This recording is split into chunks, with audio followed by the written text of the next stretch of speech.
All right, we're here. Matt Dibiase, aka PlexusPlay. Hello. What's up, dude?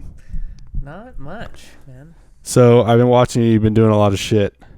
I try and stay busy, you know. Can I just tell you that I went down the Jacob Collier rabbit hole again? Yeah. Tell me about what pulled you back in. I don't know. I was just on YouTube and I saw some video or something. I don't know. Just like I went back down the rabbit hole again for I don't know how many times. Yeah, he's quite a magical human being, musical alien, certainly, but he's also just full of so much zest. You kind of remind me of him. That's why I thought of it. Yeah. I mean, I take a lot of inspiration from him. Yeah, I know. I when I was like coming out of school, he was sort of like this star in the jazz world, emerging star, and now he's really taken off with his career and delved into way more pop-oriented stuff, which is really cool. Yeah, I mean, it's like super mainstream. I love it. Yeah, it's cool to see him like taking all of that just raw skill and like notching it back and positioning it in the way that he likes. And I don't know, he's a really fashionable dude too. You like see what he wears and stuff. It's cool. Oh yeah, he's hilarious. I dig his whole like, yeah, he's not just run of the mill with every other element of his life. He like seems to be pretty diversified as a human being, and his values are really strong and stuff like that. So yeah, he's definitely himself too. Right. Yeah. Like unabashedly. Yeah. So I get inspiration from a lot of that. He's definitely a person that embraces his inner weirdness, which is one of my mottos in life. Embrace your inner weirdness. But you know, I don't have one of the best instances of perfect pitch in our lifetime. and I didn't grow up with an SM58 eight multi-tracking my vocals from when I was age 9. So, you know, I'm a little bit not him in many ways, in many big ways, obviously. But yeah, I really get a lot of inspiration from how committed he is to what he does, and then like the morals behind a lot of what he does. I resonate with a lot. So yeah, I see what you mean. Yeah. So how's PlexusPlay, dude?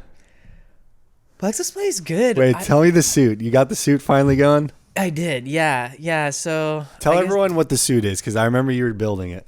Okay. So I, about a year ago, maybe like, Well, how about this? Let's introduce who he is first, because some people might not know if they stumble on this. So Matt is a great vibraphone player, great musician, but he's also like super techie.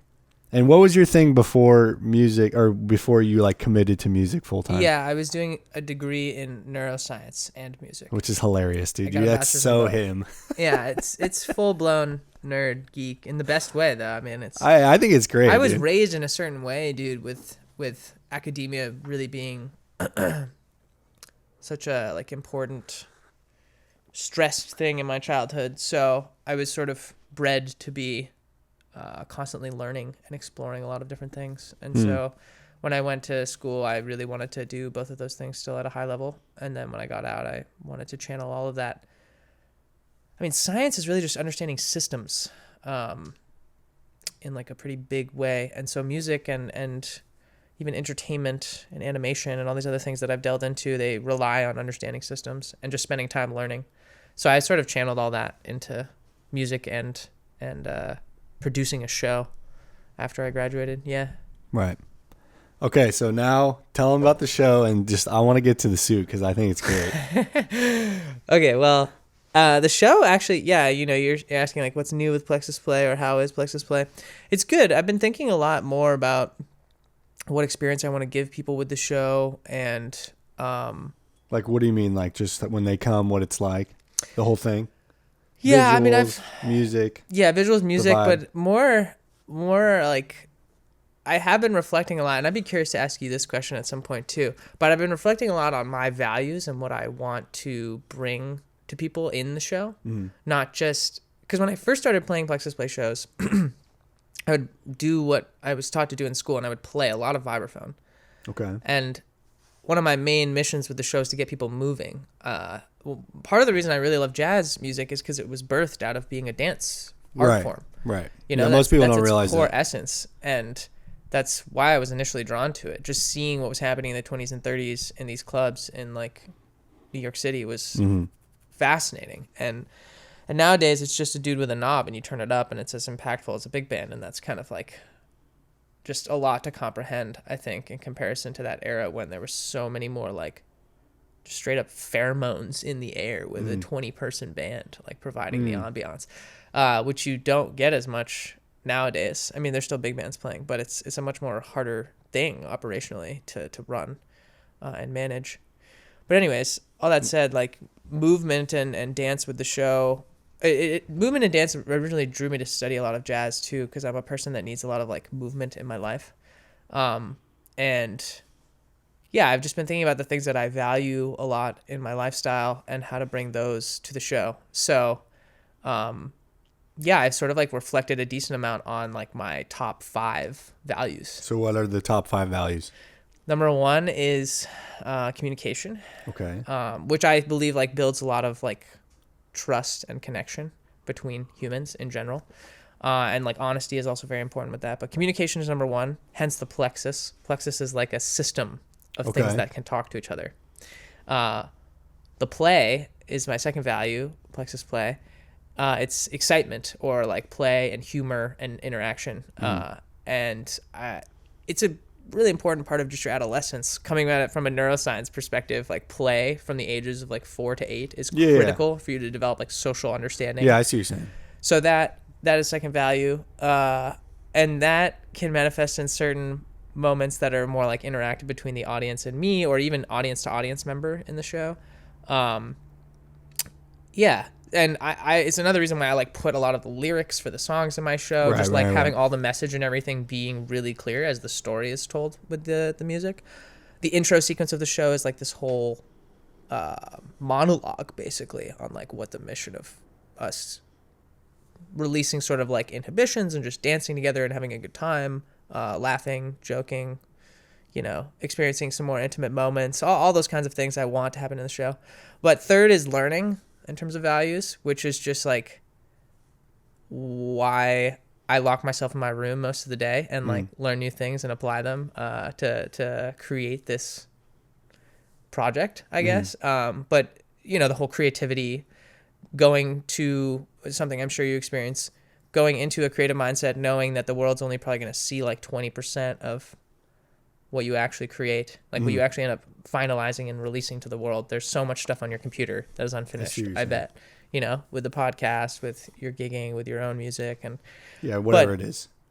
Whatever it is. Yeah, whatever it is. So yeah, learning would be the third value. Fourth is the one that I think will actually be most obvious and like a direct, not pivot in the show, but like more of it. It's grace. So it's like, it's kind of a double meaning for that one, the fourth one, but just like movement is really important to me. So I do a couple songs in the show right now. There's a song called Waterfall, which is produced by one of my favorite producers. And I just took this song and made a basic choreography where everyone is bending their knees and like doing this and pulling down, and the visuals are also doing that. And it's just an invitation for everyone to do the same movement together. And everyone always loves that part of the show. And I want to incorporate more just like basic gestures that everyone can just immediately grab onto and like have fun doing together. And ideally some that are interactive like too. Physical gestures. Yeah, physical gestures. Yeah. So like grace meaning like pleasing movement, and like, if you do something graciously, you've done it smoothly and in a very like refined way, I guess. Yeah. So, and beautiful way. So when something's graceful, it's very beautiful. So that's cool. Grace also has this double meaning though of like giving, and I used to teach a lot. I used to teach a lot, and I don't teach as much now, but there's an element of the show right now. One example of grace being in the show from the standpoint of giving is I do this Mario cover where I play like and I play that theme. And then in the middle of the song, you know how when you get a 1-up in Mario, it goes, but really fast. Right. Yeah. So there's a part of the show where that lick gets sort of like repeated, and there's a dance beat under it, but it just says like, turn to the person that you came to the show, or it says turn to someone that gives you life and like give them a hug. And just these little moments of like, I'm here with my friend. Most people at these shows are here with a family member or a friend or whatever, a homie. And so you see, I say like, this is the 1-up moment like turn to your friend or turn to someone you care about, or a stranger if you just met them, and give them a hug. It's kind of it's kind of churchy. Yeah, I like it, dude. Totally. As someone who plays in the church regularly, it is churchy. So yeah, I'm trying to create that sense of like community and grace in the show, and I'm brainstorming more ways to do that with PlexusPlay right now. What about the phone thing? I remember you were working on like where people could interact. Yeah, that was weird. What was that? That would fall into more of the category 1 value, which is like communicating with the audience. But yeah, I did this TEDx like show in June. And you like made an app though where they could like choose parameters or something. Yeah, I collaborated with some friends to make a web app, which was we would source. Everyone could take out their phones, scan this QR code, and get on this browser app. And there was a counter for 30 seconds. 3 times in the show, there's a 30-second countdown with 4 options. And when they chose an option, you could see everyone's votes coming in. Yeah. And you could change your vote last minute, depending on what happened in the voting window. It would And then once that, I used this software called Touch Designer, which is a very important element of how everything works together. It's basically this genius software that can link any data to any other software and map things. So is that what works through Ableton? That was the thing you were telling me? Yeah. So that what is it called? Touch Designer. Yeah. Okay. It's like, it's a pretty complicated app, but it can do anything. It's wild. If you're trying to get one app to talk to another app, or one app to talk, this is what we did with it. It would take the voting data from online, and it would trigger the Ableton timeline wherever the audience voted to go in the show. Dude, you know what it's reminding me of? It's like high, crazy, nuts program, but it's reminding me of Loopback. Oh. In the sense where it's just a routing thing, but it's way crazier. Yeah. So that's the thing you gave me a subscription for. Yeah. Dude, that software's pretty wild. Because I use Loopback, but that's only audio. That's only audio. But you're doing anything. But it's for apps and music and web and video. It can do anything. Okay, I got to check this out. So that application, I have to get to my 5th value too, which is something it's honestly the most important one, frankly. Okay. But I thought there was only 4. No, there's 5. And then I really want to hear what would be your gut reaction for any values that you like, because I clearly see some in you, which we can talk about, but that's something I've been reflecting a lot on. And anyways, Touch Designer, to like cap that thought off, they would get vote? the votes from the web browser, which is just an app we built on Chrome, whatever, you run it wherever, on any device, desktop, mobile, and the votes get streamed into Touch Designer. Then Touch Designer can, after the window is closed, it tallies the votes and triggers where in the Ableton timeline that song would be in the show. So, the countdown timer happens, there's option A, B, C, or D, and those are all in the Ableton arrangement view, but they're with locators. Okay. And the locators can be MIDI mapped. So Touch Designer just sends a MIDI signal to say, "Oh, we voted for number 4." Dude, this is so badass. And then I don't do anything. That's so sick. It's all automated? It's all automated. Dude, that's tight. I don't have to change my set list. They decide the set list. And I just, like, as it's starting, I know the song and I just go right into it. And then the other thing it coordinates the backdrop visuals that get triggered for the whole show. And it coordinates the suit visuals. So it sends the suit visuals out over Wi-Fi to the suit wirelessly. Oh, right. And then it sends the backdrop visuals out via HDMI of my laptop, and it triggers the timeline. Dude, it's so sick. All Touch Designer. Yeah, so Touch Designer, badass. Ableton, and a web app, which is basically like a glorified trivia app. It's not that complicated an app at all. The web app. So you made your own app? I had some friends help me. I don't know. I'm not like versed in coding, and ChatGPT could have helped me probably, but my friend is better coder than me. Okay, I need to talk to your friend. Sorry, my scheme. You got an app? I got an idea. I got ideas, bro. I need to talk to someone. He's looking for work, so. Oh, dude, you got all right. Whoever you are, I'm calling you. He's definitely not cheap. I don't care. If he, I'm happy to connect. I just need to talk to him. Okay, yeah, for sure. All right, what's the 5th one? Oh yeah, 5th value is honestly, and I've been through like ebbing and flowing with it, but I've come to realize that I and you too have such a like problem solver and puzzle oriented brain. You're always scheming on what you're doing next and how you're tweaking it and how you're going to update it, or like you always have a year-long project that you're doing and you're behind on, just like me. We're very ambitious people and we're very organized people. that sort of like attack things pretty head on. And when you are like that for most of the day, you really need, I think something that's been important for me that I've been getting more and more in touch with is just like taking 10 minutes at the beginning of the day to think actively about what I want to do in the day, what I would like to get done. And then even 5-10 minutes at the end of the day and be like, what'd you do? How did this day go? Yeah.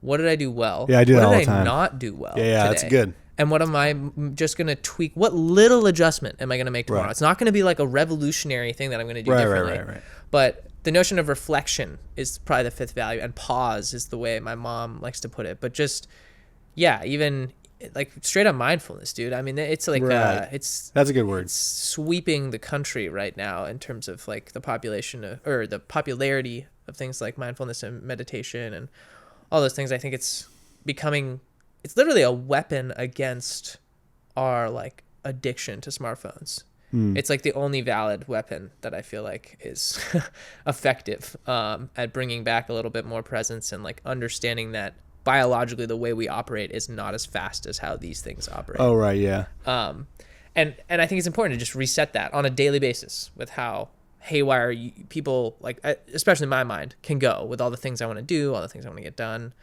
You really need to reorient your sort of like focus. So I find that those first 4 values, communication, excitement, learning, grace, are all things that I am a very high energy person and want to do a lot. And they all like get into focus with the fifth one. Yeah. I see what you mean. Yeah. You're just thinking about it. I get it. I think that's good. I mean, I try and do that. Like if I have certain goals in the day or the week or whatever it is, and then you think of like, all right, how many did I actually do? Yeah. And then it's you're nice. way more realistic with yourself. Well, yeah, and it's nice when you're like, oh yeah, I actually did. I did all of them. Yeah, or I didn't. Dude, that never happens. Or, yeah. Well, that's another reason why I'm working on it. Yeah, it's usually you make like I'm trying to edit so much stuff that I would never be able to do it in one day. Yeah. It just I wouldn't even be able to download and edit and export and do everything, and just time wise. Right. Like, but yeah. But you similarly strike me as someone that, I mean, you have like a vision with this podcast, with ElectricLouieLand, like, and creating such a great educational resource for your don't students, look at that, dude. Which I'm looking at right now, dude. Yeah. But like he's just got like 20 tabs up in the most organized way. That sounds like a discouraging thing to say, but no, look at they're all in C. These are the ones I have to make videos for. Right. Because I finally finished them. But this dude's making like a whole catalog. No, you don't even know, bro. Documented and typed out. Like, you don't even know, bro. Yeah, I've been hiding this. Unless you're really curious, you could find it. Right. But anyways, I like, you clearly share the learning value there in terms of like wanting and kind of grace in a way. Like I don't know if you would describe it in a different way, but like you want to provide the guitar community with something that is very well refined and documented for how they can learn, which is sick.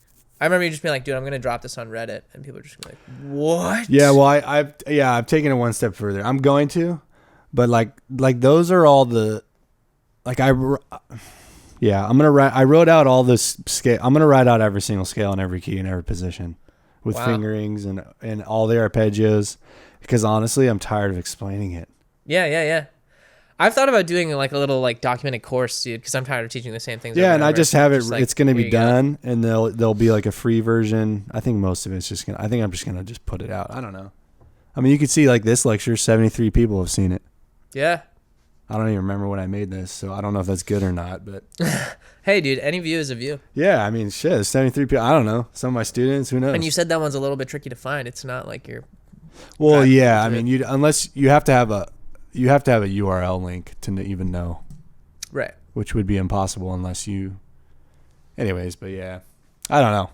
Yeah, that's just, I'm writing out. Yeah. It's like a guitar book. It's not just scales and shit, but. Speaking of, I know one value for Lou is proving it. You know, that is like the ultimate value. And I think what that maybe manifests as is like commitment, you know? Like commitment to something. When you think proving it, explain to me a little bit. I'm really curious because it's something you use all the time. What does proving it resemble to you? Do you know what Probably prove it? A lot. Do you know what prove it comes from? No.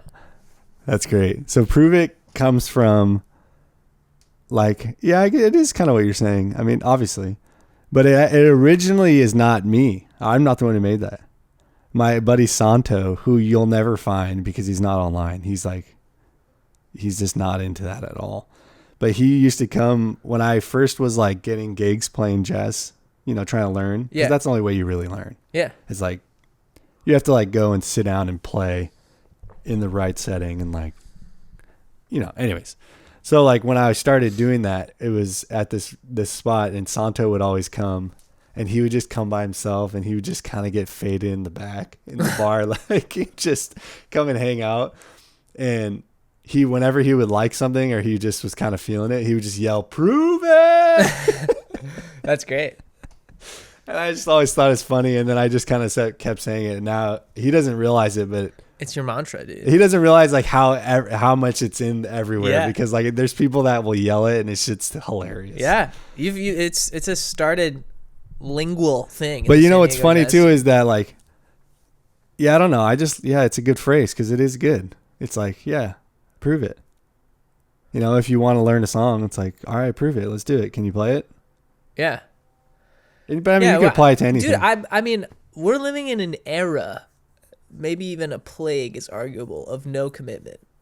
There's so many things. There's so many resources at your disposal. It's so hard to get a human being to pick themselves up physically and go somewhere. Right. And on their own volition. Right. It's really hard to do those things now. Especially when there's so many inputs.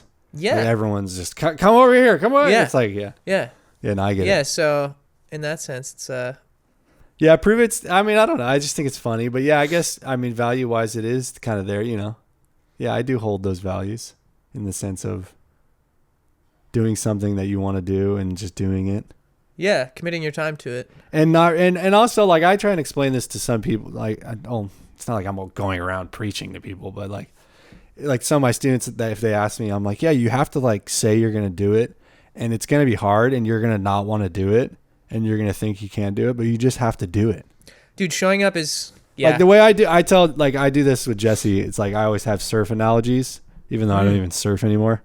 But like, I always say, I'm like, you just got to keep paddling. Like in surfing, like if you stop paddling, you're screwed. You're just going to get either wiped out, or you're going to get caught inside, or you're just going to go to the shore, and you're doing the opposite of surfing. Yeah. You know what I mean? It's like to get past the break, which is like to get out past the break to get a wave, which is like a metaphor of like get past the hard shit so you can do it. Yeah. It's like you just have to keep paddling. That's like rule number one. Is like, no, just go that way. And just keep doing it. Yeah, just keep going, and then it's gonna be hard, but once at the hardest, and then you'll get past it, you'll duck dive that last wave, and you'll be in.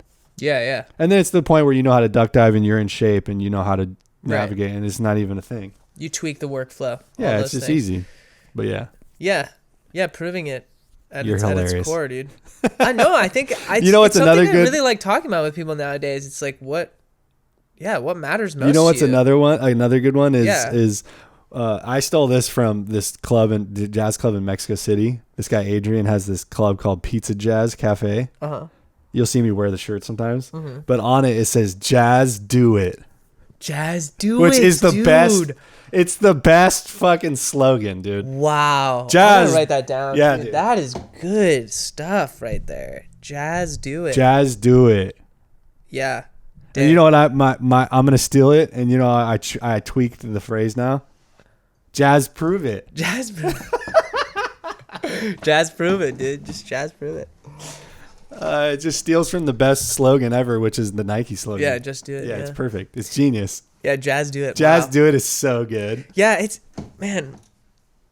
is interesting because like, how do you, like, what is your relationship to identifying as a jazz musician? Because you also still occupy many of these other scenes, like the R&B scene, the church scene. I just like it. Like rock scene. Yeah, I mean, Hendrix is a huge influence for you. Like, yeah, jazz. It's really. But honestly, Hendrix. The reason I got into jazz was because I was like, dude, I just want to play like Hendrix. Like, how is he just playing all this shit? It just sounds tight. It's like, and you can tell he's improvising because that's what he's doing. Yeah. But from the outside, I didn't know what jazz was. I'm from East County, bro. No one listens to jazz in fucking Lakeside. You kidding me? And so, but then once I was like, well, I'm going to study music because like, I felt forced to go to college, and I was like, well, fine, I'm just going to play guitar. And I did, but then they make you choose between classical or jazz. I didn't fucking know either one. Yeah. But then once I heard like what jazz kind of was, what I thought it was, I was like, oh, they're clearly doing what like Jimmy's doing, just a little different. It was obvious. Yeah, it was just obvious. Yeah. And you could just tell. Like I remember seeing people play, like this one guy play guitar. I remember the first time I saw a real book, I'm like, what the fuck is he reading? Like, how does he even know where to play? Like, what is going on here? But I could just tell he was doing that. You know what I mean? Yeah. But I don't know. I mean, I just like all that music, to be honest. Yeah. And honestly, they're all so similar. They're exactly the same songs, really, when you get down to it. Totally. And the way they play, it's the same thing. Like the feels are different, obviously. I think that's why, you gravitate towards them. Because it's not just, I don't know, swing feel is very specific, but so is like not a swing feel. But even like groove stuff or like neo soul stuff, I kind of hate that phrase, but I guess that's what it is. But like even that stuff has swing, obviously. It's not like it's just straight like definitely not. Yeah. You know what I mean? Like, yeah. So it's like I mean, obviously I'm preaching to the choir. This guy fucking knows. Well, I don't know. Groove is a deep thing, dude. How you tweak the little in-betweens on the grid can make a huge difference. Like samba is a primary example. Like everything has their own way, different ways that they do that in different genres. And that's why I like Afro-Cuban music. Yeah. Because that's the same thing. That kind of swing is very specific. Especially when there's other music that does 3/4, but like that kind of music, like that is the essence of the sound. It's like, and it never lines up. I think that's the whole point. It's like, the percussion or the shaker guy or whatever the instrument is, they're playing 16th notes. Even though it's swung, it's not really just you know what I mean? Like, and then if you're playing tres, it's like you're playing triplet-y figures and 16th note figures. Totally. And it's just like, I don't know, it's sick, dude. Samba's a similar thing, dude. Like it becomes exactly. Like that stuff is just, it's infectious when you first hear it. I remember, like, I went to Brazil. I had the privilege of getting to go to Carnival, and I just I forgot you went to that, dude. What was that like? Changed my life. Yeah, I forgot. You literally went to and then I got back a week later. When I got back, COVID like locked down. Oh, you went from ultimate extreme people everywhere to just massive global party, world's biggest party. Yeah, to dude, like no party at all. The floats are insane. Yeah. There's no, like, it's basically like the devoutness of like the church in the US meets the production level of the Super Bowl meets the musical devotion of Beyonce and Taylor Swift. It's kind of a good. It's like that's actually pretty good. Like it in the States. Yeah, there really insane. Isn't. It would be like all of those put together. Yeah. And it combines like political commentary, dude. Half the themes. Like they had this amazing float, which I'll never forget. They had a guy who looked just like Bolsonaro on top of this huge pyramid of toilets. And it was a giant golden toilet, and he was standing on the top singing the anthem. And then they had like 50 other small golden toilets surrounding it on the pyramid with a bunch of people dressed like politicians, all with their pants down, sitting on toilets singing the anthem. Whoa, dude, it was dude, that's crazy. And they're singing anthems about like how people in the slums are just like living a horrible daily life, and then these people are just sitting on their thrones and stuff. It's wild. I mean, it's crazy because that's humans have been dealing with that problem for a long time. But it's wild to just be there as some white dude from the States, just like, this is unbelievable, and I just feel like it's worth mentioning. It's it's crazy though. I feel like it is terrible because those things are real. But at the same time, it's like it's the least it's ever been, as far as I know, right? Well, I mean, I'm sure there's things you could argue. Obviously, there's terrible shit happening everywhere. There's 2 wars happening right now. I know, but I'm just saying, well, I guess maybe right historically, now. Historically, like the sense of oppression is, But I believe the world is. Those disparities are getting a little bit more bridged, or like specialization in the world and globalization is definitely happening more. I think it could happen faster, but. Yeah, anyways. So wait, what else was Brazil like? Man, Brazil. I've never been to Brazil. I mean, that seems like a crazy country to go to. I would not have gone by myself. Definitely not. I think if you have the right community of people to hang out with, it can be a very different experience. But basically, I had my roommate who had connections down there, and she was a great drummer. I don't live with her anymore, but yeah, she spoke fluent Portuguese, took us down there. We were playing in some of the drum groups in the streets during the carnival, like with the trucks where they drive through with the sound system. We were the samba bateria, like in front of the truck. Yeah, okay. There were a lot of really fun things that we did. Dude, the passion fruits they have down there, they call them maracujas. Maracuja. So good. They're huge too. The passion fruits you get here are like maybe this big, but they have like big round ones down there. I love those. Yeah. I mean, Brazil we got a little bit out into some hiking too. The hiking was extremely humid and like damp, but it was gorgeous. And you just like, I grew up on the East Coast, and we would get really humid springs and summers, which you don't get as much of here. It's just like perfect in San Diego all the time, which is nice. I don't, I love that. But don't get me wrong. But like being in those conditions where you just sweat like through your body, it brings out this like weird form of catharsis and being in touch with more of like I want to say just like primal, instinctual form of living that, when you're cooped up in your San Diego apartment. Bro, you got to come rock the sauna with me. You have a sauna? It's downstairs. Oh, my. Why? What are we doing the interview in here for? We should be in the sauna. That would have been actually kind of sick. Dude, yes. That messed up all the gear, though. Okay, yeah. And you'd only be able to last in there for like 15 minutes. Yeah. I love the sauna. Cold plunge, also. I just use the hose outside, but yeah. When it's freezing ass outside, it works. Yeah, so anyways. Sometimes I spray Jessie, she hates it. Yeah, but Brazil was really cool, man. It's, again, like culturally, there's not many things like it in the States. People are really passionate about their culture down there, and there's a sense of unity against the system, so to speak, that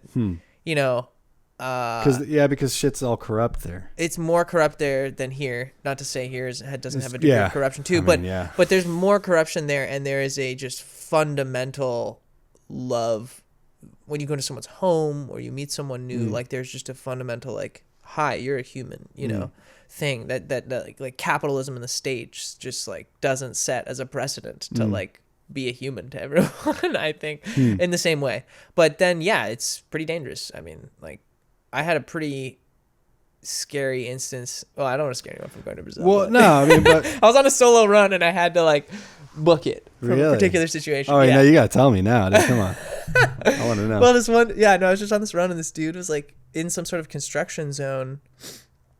I mean, he was sitting in a car that he's was like, why is this guy running? No. Well, yeah. First off, what are you running from? Yeah, dude? Anyways, but I was running by. You probably didn't look more American in that moment than you just running. Jog. Hi, I'm just running. You don't do that here. But I was on this road, and there was a construction site, and his car was like in the construction site. It seemed like he was a contract worker for the company, but he might not have been. And I was like running through it. It was like on a nature road going up in this preserve, and he was just in this construction site. And then I'm passing by him, and he starts talking to me, and I was like, "Nah, follow Portuguese, man. Like, I don't speak Portuguese very well." And as soon as I said that, he was like this distance, you and me. He like just lunged at me, and I was like, "What?" And so I just like turned and booked it as fast. I mean, this dude was like at least 200 pounds. He just lunged at you, like he tried to grab you. Yeah. Oh shit, he's trying to steal you, bro. I don't know. So yeah, but I was enough distance when I started talking to him to like understand that could be a reality, and just turned around and absolutely booked it. And did he chase you? Or you didn't even look? I didn't look for the first like 5 seconds. I just like as hard as I possibly could, adrenaline spike. But then I turned around and like maybe 5 seconds later just to see where he was at, and he was not near me. He had given up.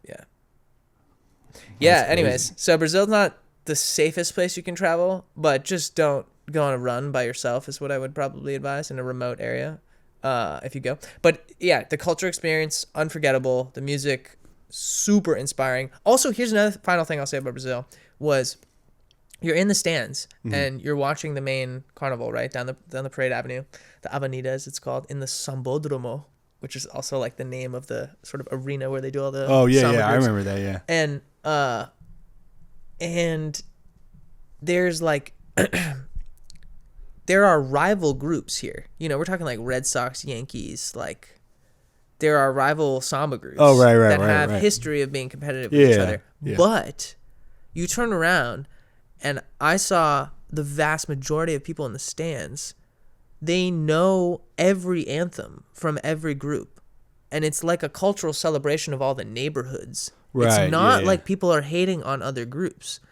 But they all are proud of their own group. They're all proud of their own group, and they share specific pride for that group. But there's a general pride in the whole experience. Right. Because again, it's a political thing. It's an art thing. And there's this fundamental. It's almost like if Beyonce is the closest thing, or Taylor Swift, because like just her recent tour is an insane achievement. What she did is kind of wild. But like if Taylor Swift is the closest thing, it's like Taylor Swift puts out an album and everyone learns the whole album and goes. But it's like for all these neighborhoods in Brazil. Right. I see what you're saying. So everyone learns the city-wide album every year. Right. And then they're all singing. And they all know all the lyrics to all the songs, dude. It was like, wow. You don't see that in the States. Like you see it for an artist, but you don't see it for like a unifying celebration of culture. I see what you mean. I mean, church is probably the closest thing to that.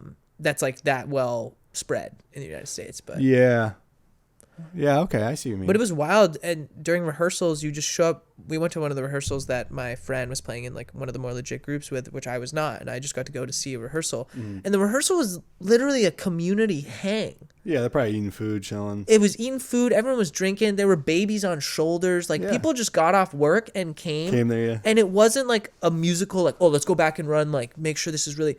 They like the samba group, the musical group, met up like maybe 30 minutes before everyone came in and just like checked a few spots.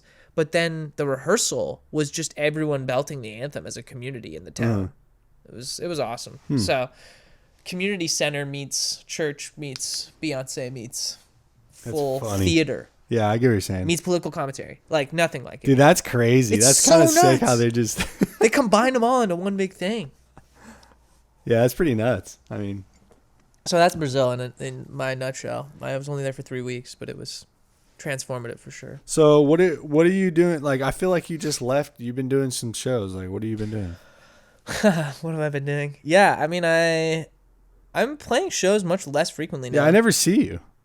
Yeah, dude, I know. It's my engagement with the jazz scene it's definitely like not as frequent as it once was, but. That's all right. Who cares? Yeah, I mean, I know what I want to. I really think it's important to me to have a musical experience, or what I want to do with performing. I really want it to be participatory, and I have found time and time again with the jazz groups and the scenes that I'm playing jazz in, that it's much more presentational, you know, and it's like a high form of art. Nowadays, now that it's getting more and more institutionalized, and I still love jazz. There's something about it when I play a gig that I'm like, my brain has not been scratched that way in a minute, and it feels so good. And the interaction, it feels good to improvise and dude, the interaction with other people is just something I don't get. It's almost that I've channeled that desire to interact with people musically to just gestural, like audience-based interactions more. But yeah, so I did a tour over the summer up the West Coast. Second time I've done a full West Coast tour, which was really fun. All the way to Seattle. 43 hours driving by myself. Jesus. Up and down in a Prius. I didn't know you did that. And it was so evident to me that is the lifestyle I want to live. Like just moving around and playing music, like shows regularly, like being on the road. You like that? For now, with where I'm at in life. For now, that's good, yeah. It, like, I would say for next 5 to 10 years, like that is my by yourself peak existence. No, I would just love in to general. do it with a crew opening for someone. Right, I get you. Whatever, but yeah, there were a few things I really liked about being on the road this summer. Like, well, it was evident that it was peak life for me because I was like, I like to run a lot, and I did a few runs on my way up, but on my way down, I had planned a backpacking trip in Yosemite to decompress after all the driving and playing, and I was in Yosemite, and I ran my like first marathon. in Yosemite, just because of like how aligned everything felt mentally and physically. I'd been doing like a couple other longer runs and some biking with a friend along the coast as I went up and down, and didn't realize I was not planning to do that, but like I just felt peak mental and physical alignment on the road. You're jazz doing proving it. Yeah, I was jazz doing it. Exactly. Thank you. Thank you for distilling that into such a concise phrase. But yeah, so that I did a tour in July, and that like really pointed out to me like that is what I want to be doing with my time and energy. Nice. And that was good. And then August I went on a really long like anticipated family vacation, which was such a flip, dude. It was going from like grinding and playing these shows and being with just one friend in each city, which was another thing I really liked about tour. You have 36 hours with a friend.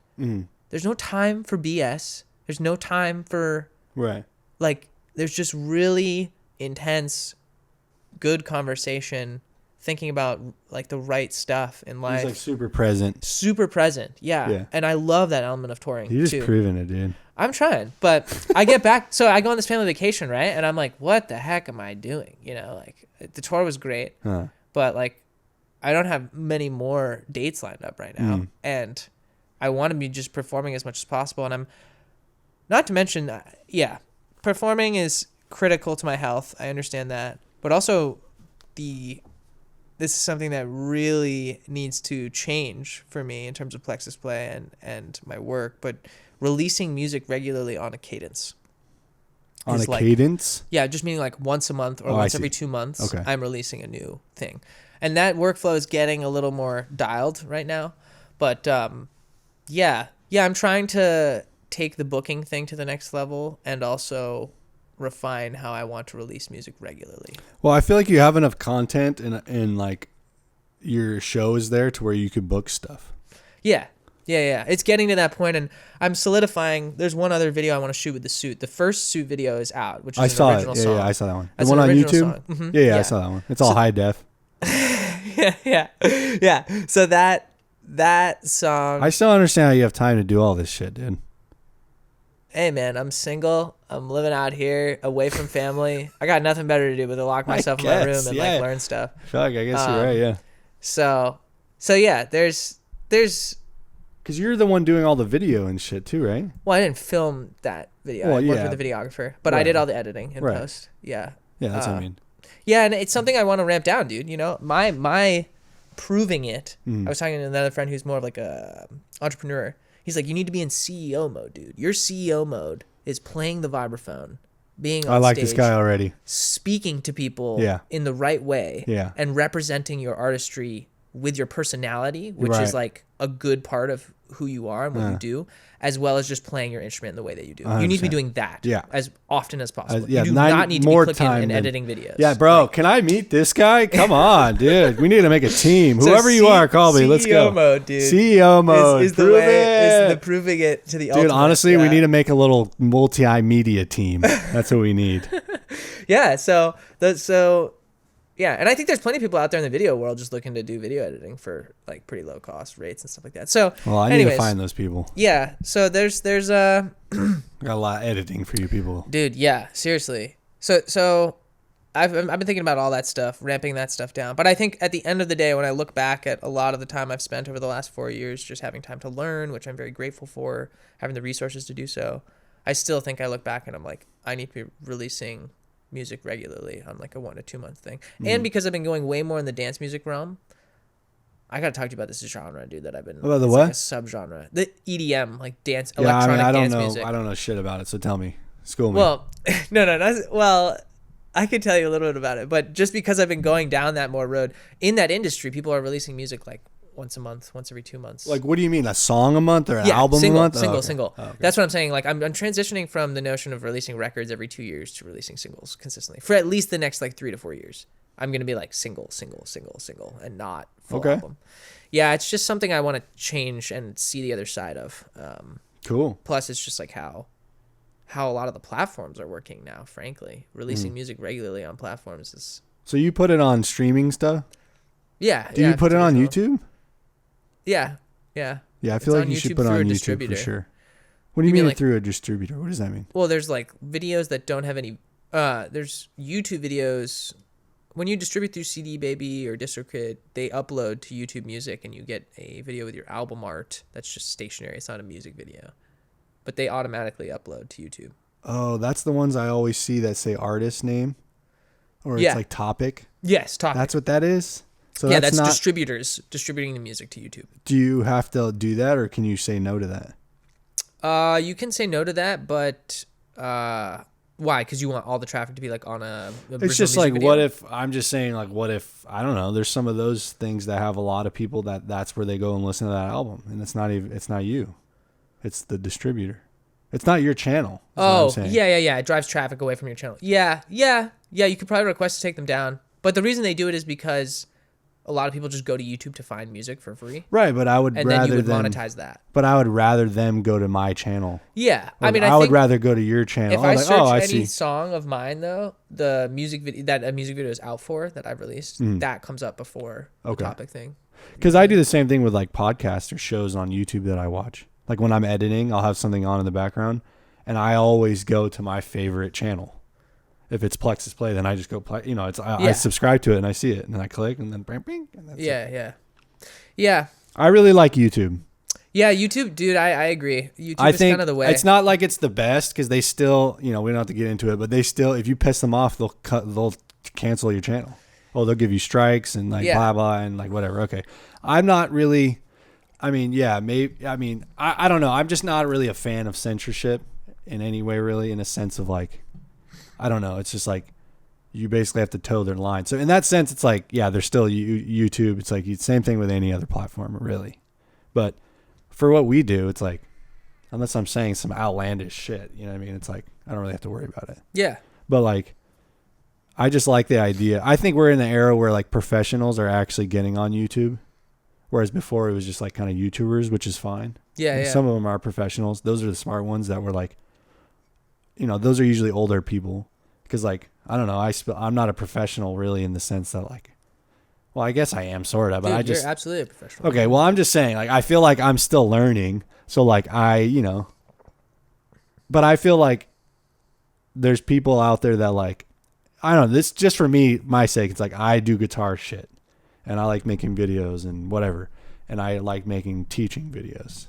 And it's like, there's people that are online that have huge followings, which is great, but they're not really guitar players. Like they are, but I mean, come on, really? Like, let's play. Like they know how to document and use all the YouTube tricks a little which is better. great, which is great. It's fine. I'm jealous, honestly. Yeah, you're killing it. I should have been doing that, but I was practicing guitar the whole time.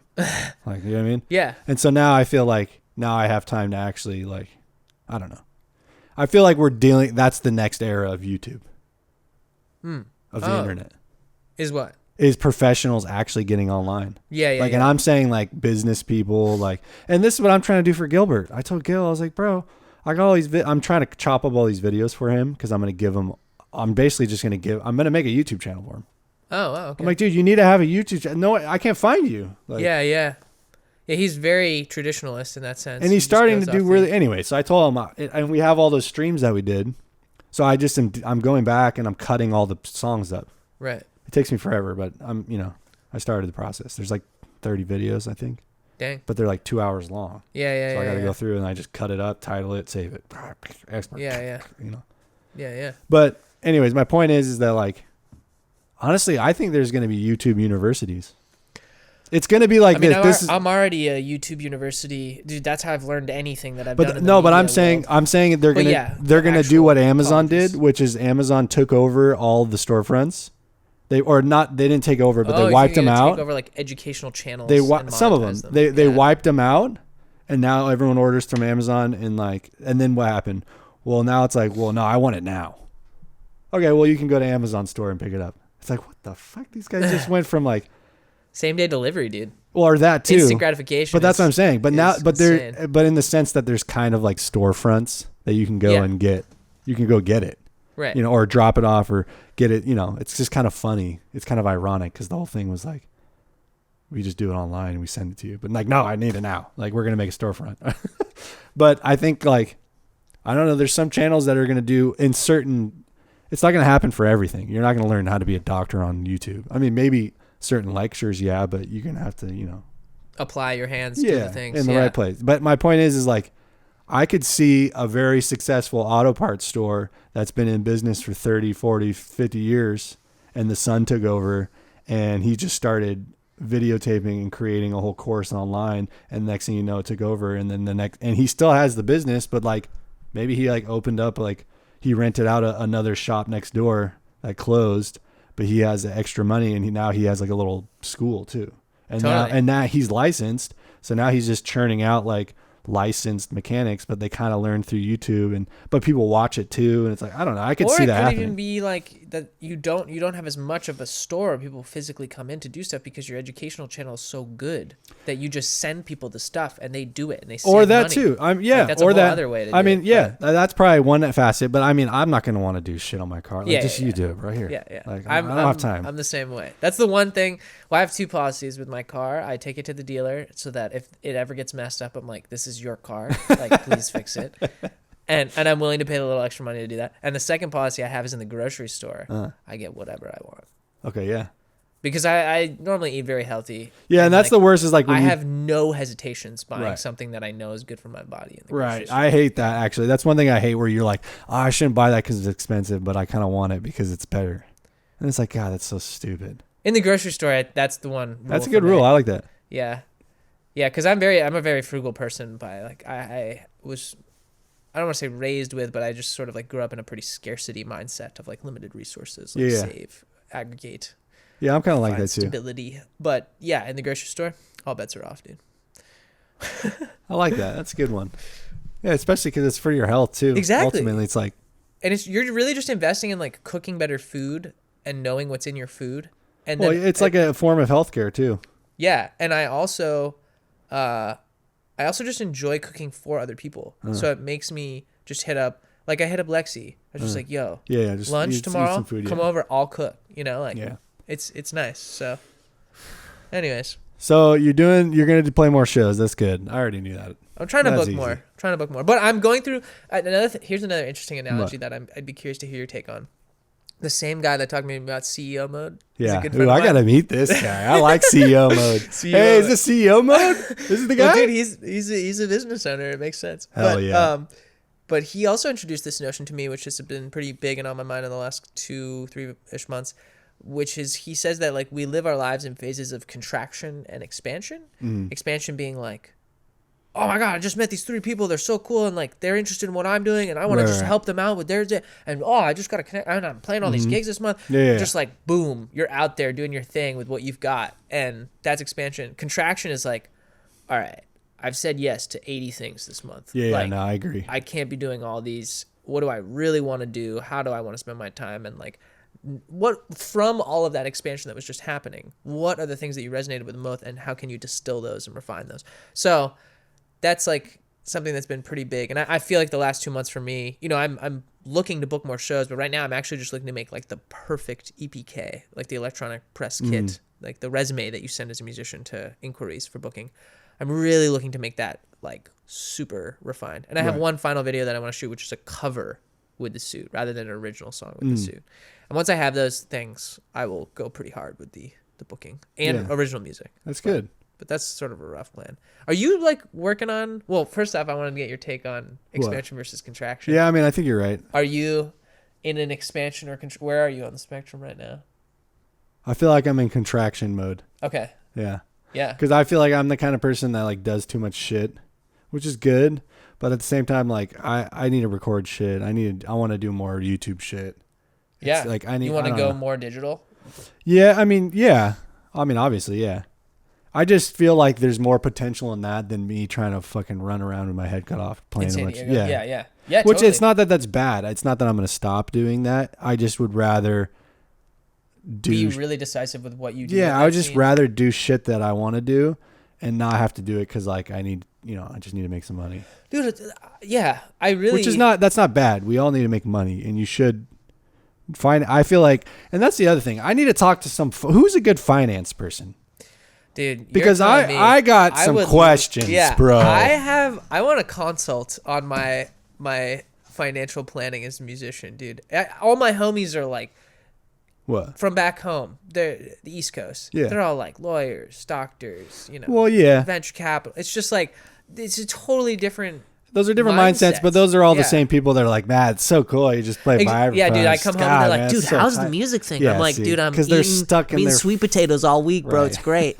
Like, no, but it's. I gotta be careful what I say here. 'Cause I piss people off. they know nothing. No, it's not that. It's not that. There's an art to everything. Yes, but exactly. the thing is that I feel like, it's obvious that music and in the arts, whatever, is like, yeah, it is a little harder. And I feel like it's delayed gratification in the sense that it's harder to make something and also make it successful and make money. Because, what they're doing is they're making money and being successful, which is great. And you need those things. You need a good lawyer. You need a good whatever the fuck you just named off. Yeah, doctor. But yeah, you need those things. And there is an art to that. You need a good tax guy. Like that just knows everything about taxes. Like, no, listen, bro. This is how you do it. It's like, I need that tax guy. Where is that guy? I need that guy. Yeah. Because he likes taxes and he's just being told what to do with confidence. And he knows knows what a lot of people want. And he knows the rules and there's an art to it. Like that's why I say there's an art to everything. Yeah, but yeah. What was I saying? Yeah, it's like it delays. I don't know. I feel like it's harder. You have to build, it's hard to be a successful lawyer, I'm sure, and have clients and work for a firm and do I don't know. I'm assuming. Yeah, there's obstacles in every element of it. Also, that field is like pretty competitive. And yeah, I feel like everyone wants to be a lawyer because they all think they're going to make money, but it's like, I don't know. You can. I'm sure you can. I don't know. I know nothing about that shit. But yeah, in terms of, it's one thing, as I look to form this sort of EPK and then branch with that for my own career. And I mean, my biggest aim, and it has been for the last like year since I started playing more dance music festivals, is just like make my project a sustainable business where I'm earning a salary performing. I mean, honestly, dude, yeah. And I think a lot of that, now I think nowadays especially is like, I think a lot of it is coming from online, dude. Yeah, the passive income thing is huge. And it's like you should be able to, now is the time for like, where it's like I said, where like people that actually know what they're talking about are going to like, should make shit, and people want to watch shit more than they've ever wanted to watch stuff ever before. Watch stuff. You know what I'm saying? Yeah, like they watch, everyone's on their phone and watches whatever. I don't know. I'm just saying. I feel it's like all customized. It's precision entertainment, dude. That's what it is. Yeah, and there's so many, like, dude, I don't know if it's spam email, but some guy just emailed me from India, apparently. That's what he said. I don't know. He's like, yo, I saw your video. I want the book. I haven't responded, but if you're watching, I don't know. It looked like spam. Oh. Well, but I'm not sure. I don't think so. I mean, I get sketched out. I'm just such a pessimist in that sense. I'm like, oh, who is this? Yeah.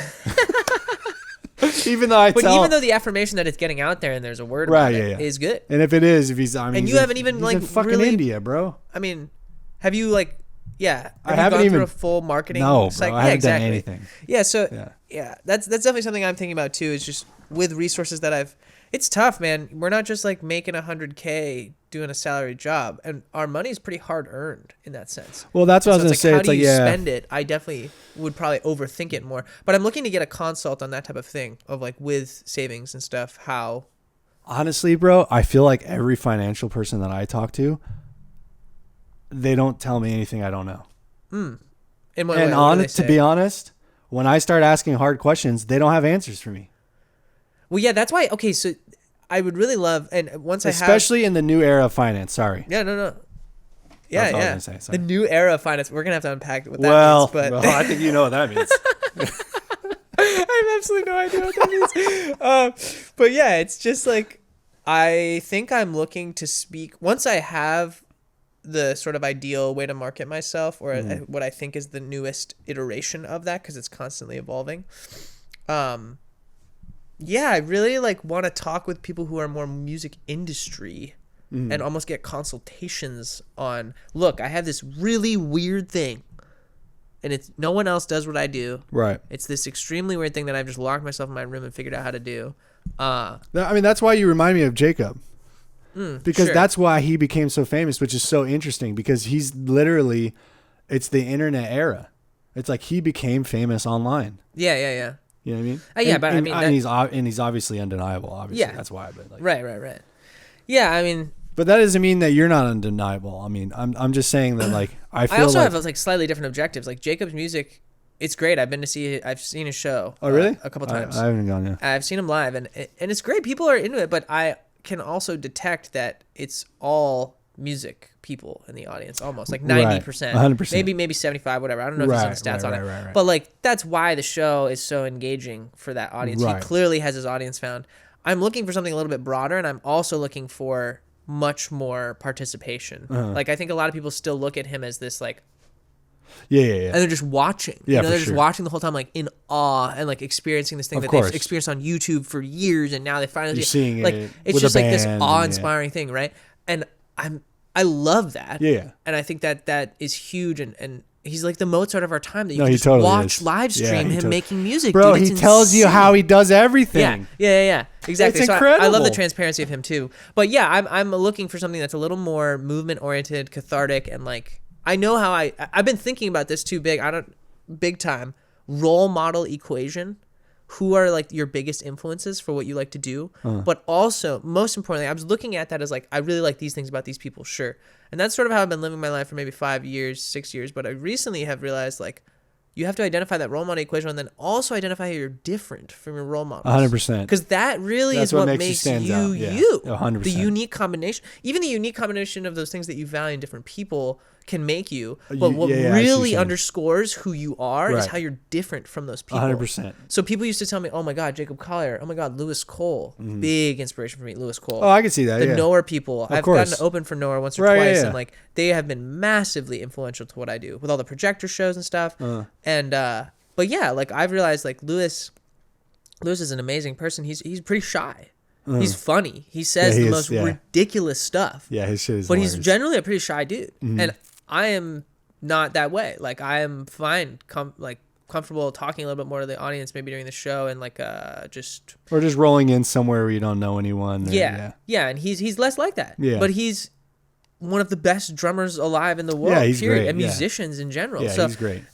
People have these strengths. They have these other things. I'm not saying that that's a weakness at all I get what either, you're saying. but just like a difference that we share that's important for me to underscore. And then with the Jacob thing, it's more like I'm trying to hit a little bit more like dance markets. But comparing myself to those people seems I don't really. There's many things like musically that I want to feel more in touch with. I've been focused a lot on visual production and story oriented and catering to themes of these big festivals. I think that's good, dude. I think that's something that maybe those guys don't do as much of. Maybe in the sense, I don't know. It brings a more well-rounded sense to it, but I have recently been like not playing the vibraphone as much, and I go back to playing it, and I'm just like, man, I want to be like back in touch. So you want to play vibraphone more, is what you're saying? Well, I'm just saying I've been really focused on this year since 2023 started. I was really focused on making these like full show experiences, and it's lent itself to playing the vibraphone less than I probably ever have in the last 5 years. But you're playing Malacat, right? Or not really? Not really Malacat. I put pickups on the vibes in December last year. Oh, I forgot. So I've been doing the EDM shows with the pickups. Yeah. But I am, it's funny you ask about that. I'm planning this year to transition to the Malacat being more the centerpiece of the show than the vibraphone. And that's for other reasons with the LEDs. The LEDs and all that stuff can be synced up to the Malacat. So the vibraphone pickups don't output MIDI. There's an individual pickup on every bar. Right, but can you make it a MIDI too or no? I could. But who knows? I don't know how to do that, and I'd have to hire someone, and I don't want to. Again, CEO mode, bro. I'm not trying to do that. Yeah, CEO mode is a big one I'm coming back to right now. Or just like, my best contribution to the world is to be on stage with a lot of energy, getting people to move, having fun, and just going through this like euphoric dance experience that is PlexusPlay. That's what I need to do. I shouldn't be doing as much animating probably as I have done in the last 3 to 4 years. And that's that's another question I have. How the fuck do you have time to do that? I don't understand, bro. You get a workflow so it's a little quicker. Dude, I do have something I want to show you too. Yeah, prove it. Let's go. I want to see it. I've been working in terms of like your channel and a lot of the educational stuff that you're doing. I was working on that like MIDI visualizer a little while back. The MIDI visualizer, that's the one that's where it lights up with when you play, or what? Explain it to me. What's the best way to show this to you? Should I just airdrop it to you? Or just show it to you on my phone? Put it up on the camera? We can put it on here, airdrop it to me. Yeah. All right. Yeah, so what is this real quick while I pull it up? So I made this thing like 2 years ago, and I made a bunch of content with it with existing songs, but then I realized that copyright infringement, like I can't really share them on Instagram. So I just recently made this. All it does is it visualizes the momentary chord and the melody vertically. So as I hit notes, they come out of the vibraphone. Sorry. Oh, yeah, that's loud. Sorry, yeah. But yeah, so as I hit notes, they'll come out the vibraphone with an animation for every note. But the chord, this is just over B flat blues. But I'm using, I have a different mode of animation for each each type of chord. So a dominant 7 chord has arrows because it has direction and a sense of tension to resolve. If I'm playing the blues scale, it's more of a pentatonic space scale, so I have these little like pentagons. If I'm playing an augmented shape, I have these little plus symbol things. If I'm playing a major 7 chord, there's a delta triangle that's, like resembles jazz notation. There's a lot of things that just, yeah. So the short is it visualizes the melody and the notes that are being played, but with the chord that is happening at that time. So I call it the harmelody visualizer. Oh. Yeah. Anyways. Okay. I think I got it. Let's see if the audio sends. There we go. Yeah. Okay, wait, hang on. I don't know if it's coming through. I want it to come through the video. Hang on. Oh, yeah. Give me a second. Into the loopback domain. It should be coming through. That's weird. I wasn't coming through OBS. It should be, actually. So wait, hang on. Let's try this.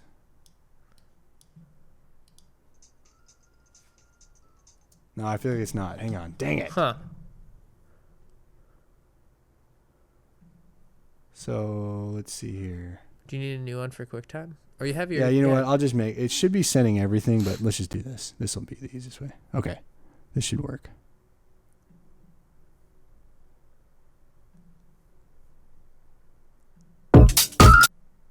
Oh, no, nothing. Now it's only going through that. Oh, I see why. Wait, hang on. I don't know why they do this on here. You have to... It mutes it when... I don't know. There's got to be a reason that they do that, and I haven't understood why. Anyways. Okay, so this is it. Let's check it out. Sick.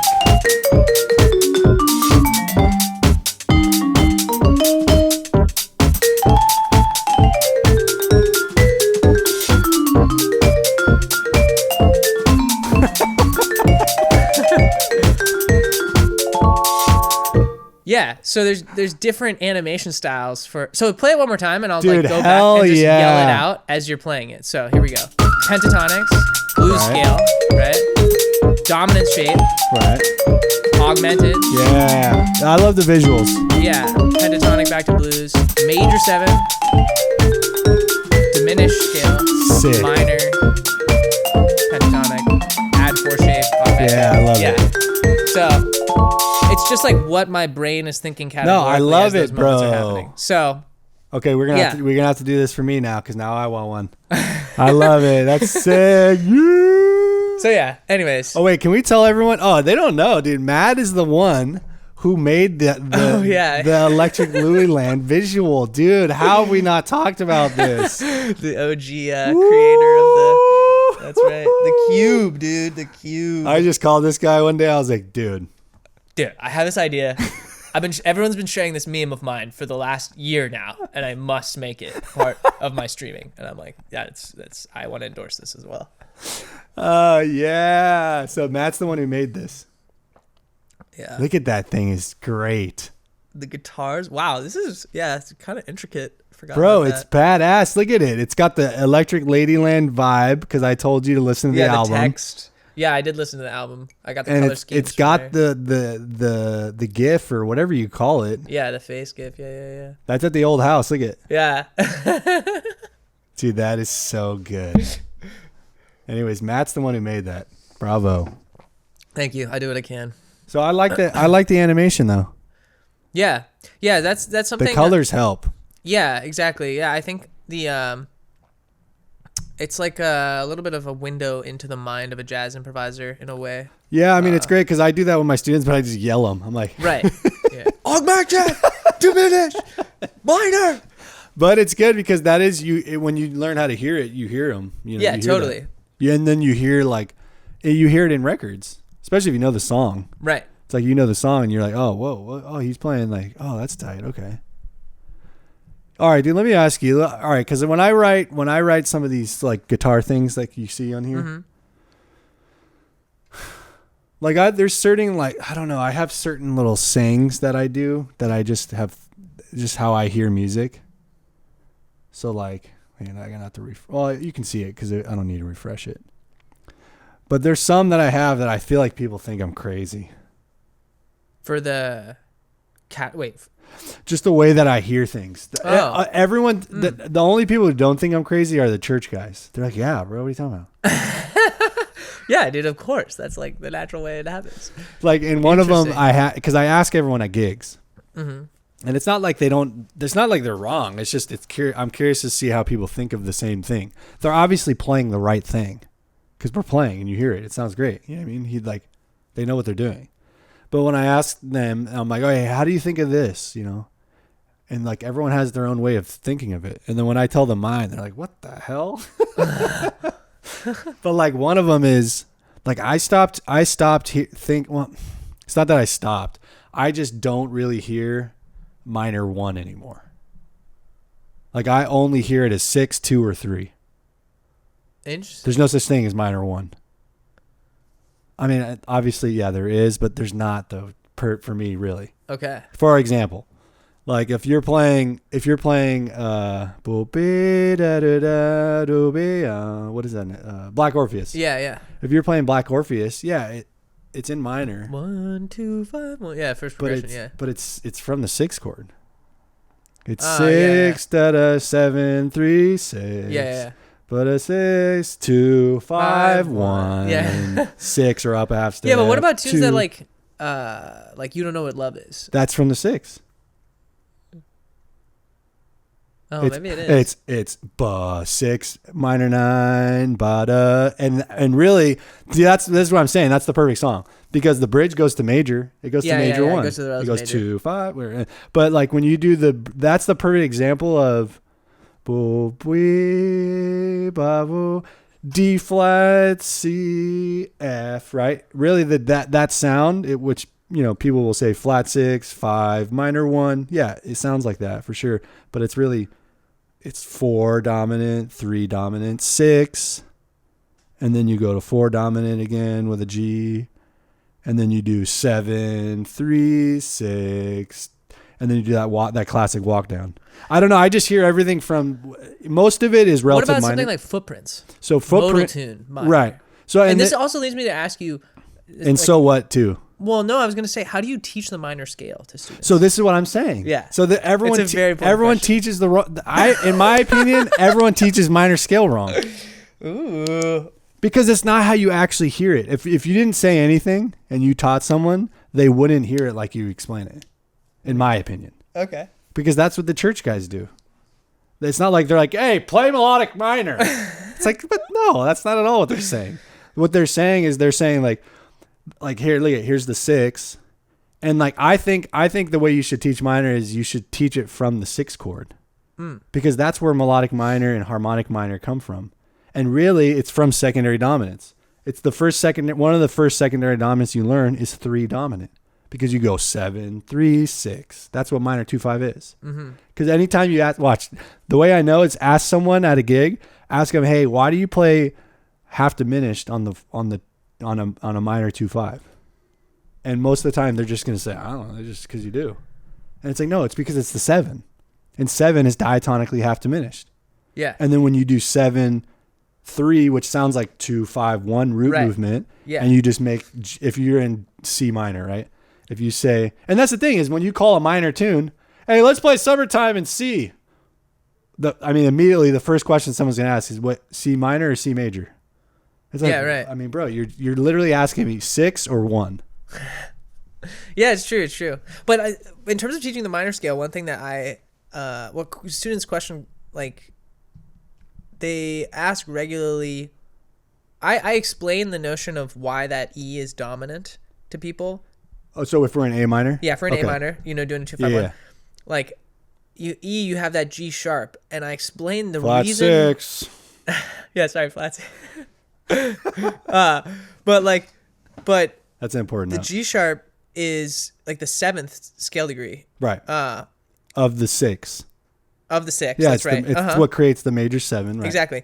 Yeah, right. And I use that to justify why the harmonic minor scale exists. Yeah, me too. Because harmonic minor comes from playing from the 6, but when you're on the E chord, you play the G sharp. Yeah, exactly. So yeah, it's but like you still want the F. Yeah, because the F's the flat 6 in the key. Yeah. You need the F, which is the flat 9 of the 5. But then people say, okay, well, I'm soloing over this. Should I be thinking harmonic, melodic, natural? Right. And yeah, just all those flavors, I think, make it. It makes it hard, but that's what I'm saying. Like, I feel like, internalize, I feel like the first thing you should learn is like, okay, you're going to play it from Aeolian. Right. It's 6 chord. Think that. Yeah. But and then we're going to change one note. And that one note, that's a whole nother thing. I mean, look at it. Flat 6 lecture. There we go. He's got it lined up. Bro, look at this one. This one's killing. Because this one, no one talks about flat. Oh, shit. No one talks about flat 6 in the same way. Okay, hang on. It's going to take a minute because I have too many fucking pages to open. It takes a minute to load. Look at it. It takes a solid like 5 seconds to load. Look at it. Wow. All the tabs, baby. And I asked, just the homepage. Oh. And I asked the guy, Jay, who's hilarious. He's this Italian guy who created this website. I mean, look how many diagrams I made, dude. Damn. And that's not even counting the layers. Because all these scales, they have layers to them. So if you click on Ionian, like this is what I'm going to work on. Oh, I guess I have it open right there. But see how there's all this stuff? Dude, whenever I decide to learn guitar in my life, I think I'm going to hit this up. But see how there's different... Oh, hang on. Oh, shit. There we go. See how there's different layers down here? Yeah. So there's the triads that go with each position. And then not only that, there's the scale, there's the fingerings. Dang. There's the arpeggios. There's the arpeggio for the triad fingering. There's the 7 chords. And then there's the fingerings for the 7th chord. Damn, arpeggio. dude. Yeah, you got... Bro, that shit's legit. I did it for every major mode. Above and beyond, dude, on all that. Wow. It took me forever. It's way too long. It's so tedious. It's stupid. But it's a resource. But I finished it. Once it's done, I'll never have to do this again. It's done, dude. But anyways, you got a Patreon that. I know. Eventually, that's what it'll probably be. I can do it through the website too, though. By.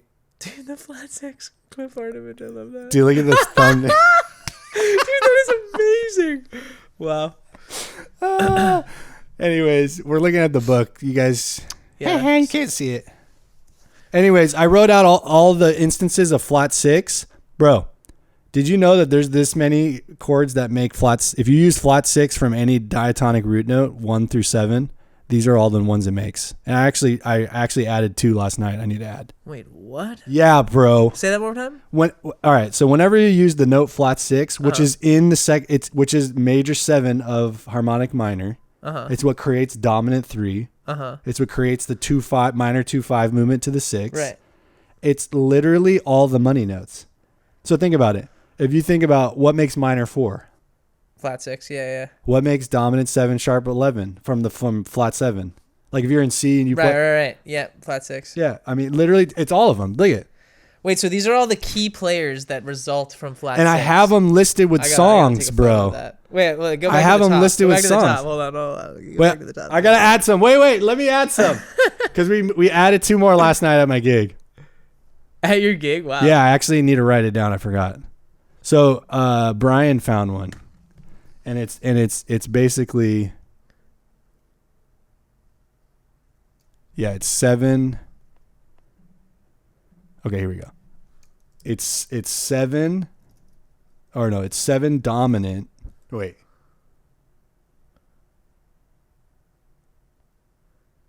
Oh yeah, this was for if you could, or what's the Joe Beam tune?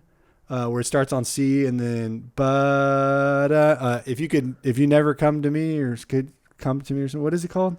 If you never see, you know the song. I know how to play it. Shit. It's like this counter motion. Anyways, I might not know it honestly. It uses it. It's 7. It's 7 dominant 13. That's what it is. Which is if you never come to me. I think. I don't know. Anyways, let me save this before I forget. Yeah. And then there's another one, which is flat 3. This is the hardest one I've had that I couldn't find, and Brian found one. It's flat 3, minor 11, and it's in the song "Can't We Be Friends." Cool. He's just I love that you have such a categorical way of thinking about these songs. It's just how I hear them, dude. No, but it's like it's amazing because I'll play songs and be like, wow, that's really cool. I've never seen that kind of thing here happening, and I'm like, I guess it's this Roman numeral, and then I'm like, okay, and there's no catalog of that in my brain as like fun, dude. When you compose, it's gonna be an insane resource when you go to compose. Just like, oh, what could I spice this up with? Boom, yeah. Yeah. I mean, I just hear that flat 6 note is everywhere, dude. It's all of the cool standards. Yeah. It uses it in everything. Tenderly, flat 6. I mean, I have them all listed, bro. It's just like, the crazy version by Corey Henry does it. Green Dolphin Street, Star Eyes, Nardis. My friend studied with Gary Bartz at Oberlin, where I went to school, and he said like, Gary would always be like, the flat 6 is a motherfucker. And that's basically what this page is about, dude. It's just, and no one ever told me really like to focus. It's the key. It's the note. Dude. It's the, and you know what? Let's take it one step further because we're already in the rabbit hole. Let's go, baby. Well, what about flat 2, dude? Oh my God, it's that. Dude, that's where you get a lot of other interesting sounds. Bro, it's true Phrygian. Yeah, exactly. True Phrygian is always from the 6, people. I'm telling you, dude. I'm just slaying secrets over here.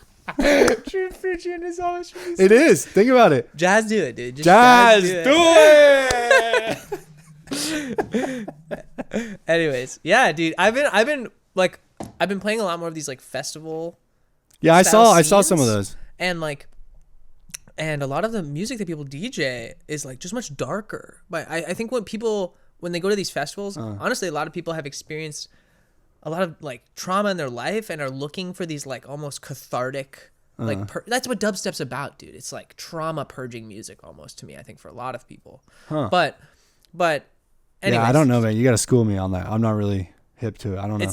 Well, I don't really listen to that stuff, I guess. Yeah. It's not that I don't want to. I don't know. Dude, this genre, we don't have time to talk about it, but I've been checking out this genre called color bass. Color bass? It's these 19 to 24-year-old kids that have figured out that all the all those sounds, they have so much harmonic density to the sounds. They have crazy overtones. Okay. That's how they get those sounds, and then they shape them with filters. But they've figured out, like the EQ spectrum, when you look at it, it's not peaks. It's just like, it's almost noise, right? They've figured out that you can take plugins that resonate chords out of those sounds. Okay. So you can get dubstep with jazz harmony. Whoa, what the fuck? Wait, what is it called? Color bass. Okay, I gotta check this out. Dude, it is wild. I mean, no one's doing like, all the things you are. No, but I mean, it sounds interesting. Fascinating stuff. So anyways, this I can send you some of that music. Yeah, I want to check it out.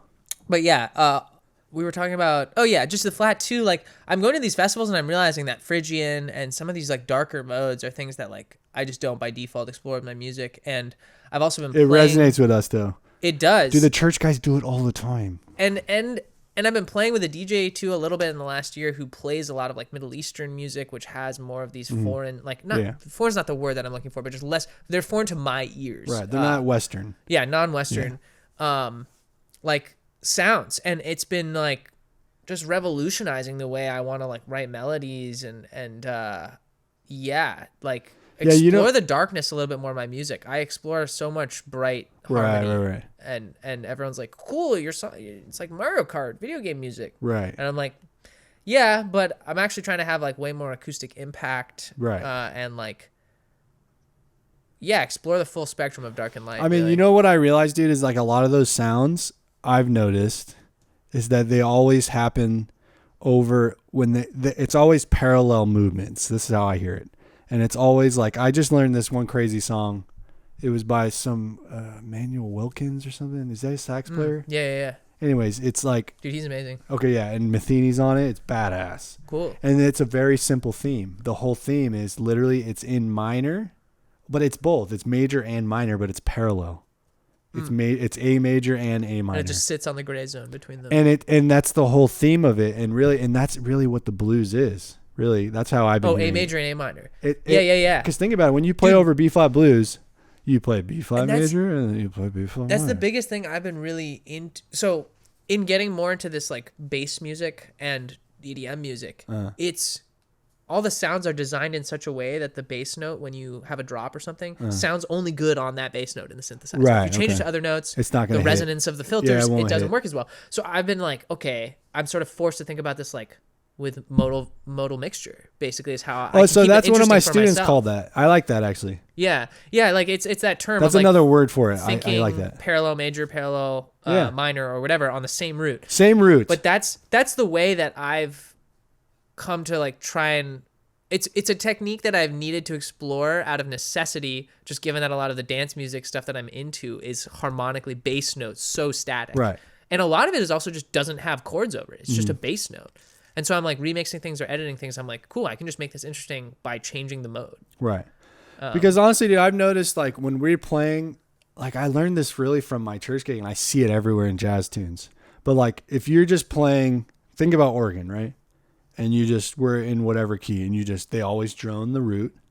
Yeah, right. You always hear that, right? And then they can play all sorts of beautiful chords and whatever, but you know the root because it's up top. Yeah. And so they drone that. But then the next thing you notice is that like you'll be playing in a major song and then by the end of it, what they call churchy, they're like, hey, make it churchy, aka just make it blues, aka make it minor, really. Is what they're saying. Minor pentatonic. Make it minor pentatonic, make it bluesy.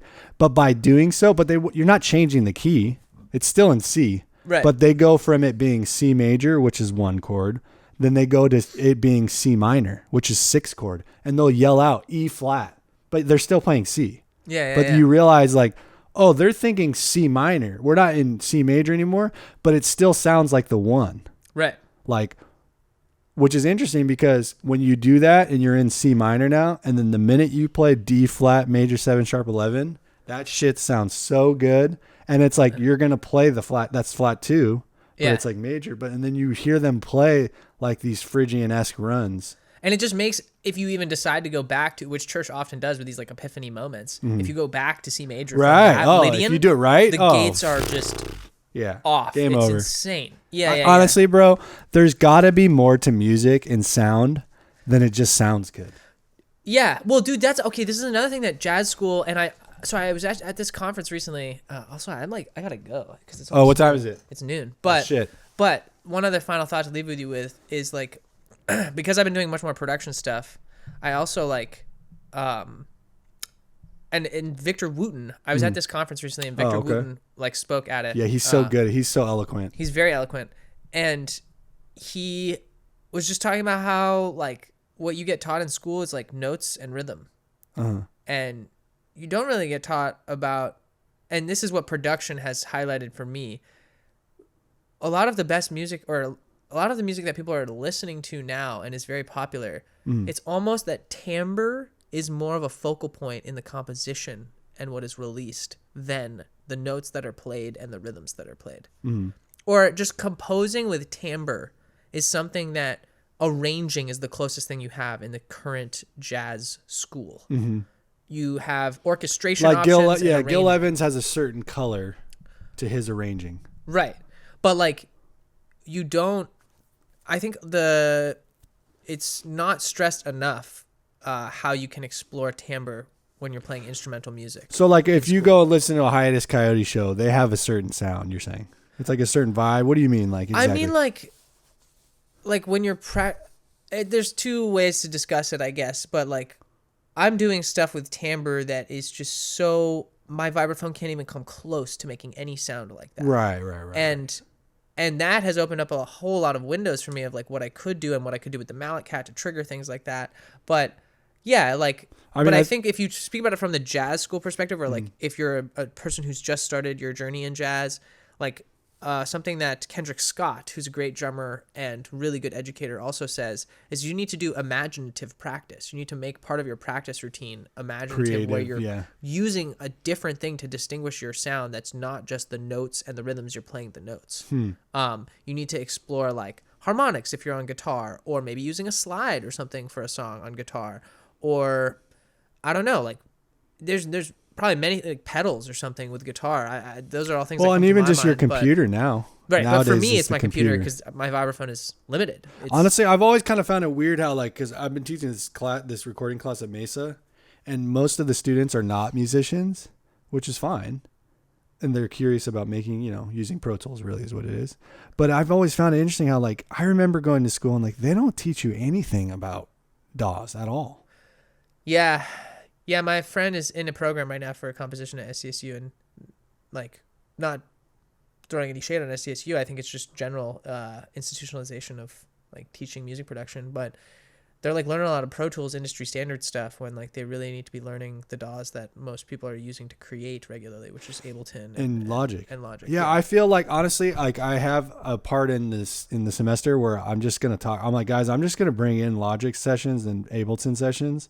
Because you guys already know how to use Pro Tools. Like, we're almost done. Like, we're or it's just more like, than halfway. unless you're trying to be a recording studio engineer, which is fine. Yeah, that's great. And then go into engineering, like, that's Pro Tools. But the amount of people and the market that is not reflective of how often Pro Tools is taught rather than other and it's not that you DAWs. can't. I mean, the thing is, you kind of can't do it. Some of the stuff in Pro Tools as easily.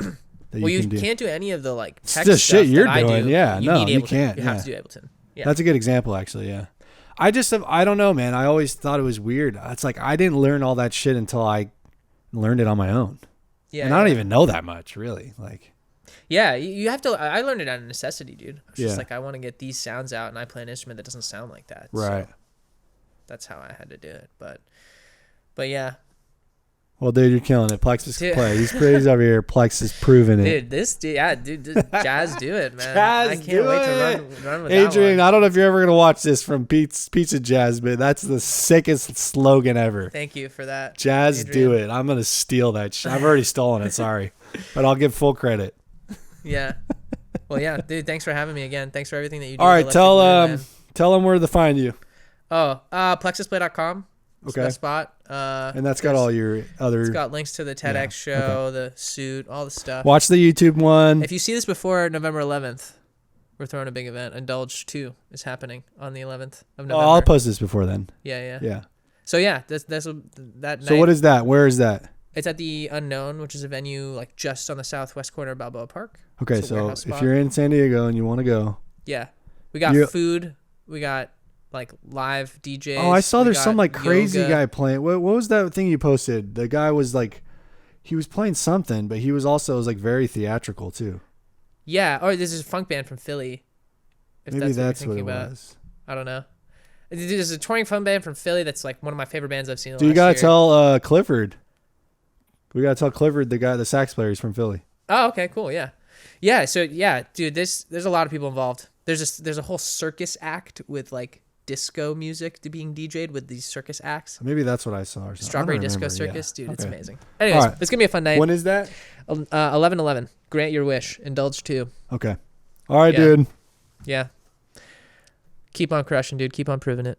Keep proving it. Thanks for doing this. We'll revisit with this guy once he just kills it even more.